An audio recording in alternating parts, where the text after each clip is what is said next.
గత ఏడాది రైతు భరోసా కింద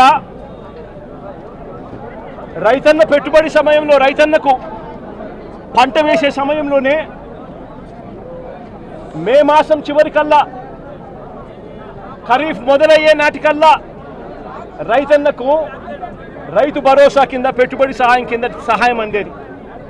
వైఎస్ఆర్సీపీ ప్రభుత్వ హయాంలో, మా ప్రభుత్వ హయాంలో గత ఏడాది రైతు భరోసా కింద అందుతా ఉన్న ఆ సొమ్ము చంద్రబాబు నాయుడు గారు వచ్చిన తర్వాత ఆగిపోయింది.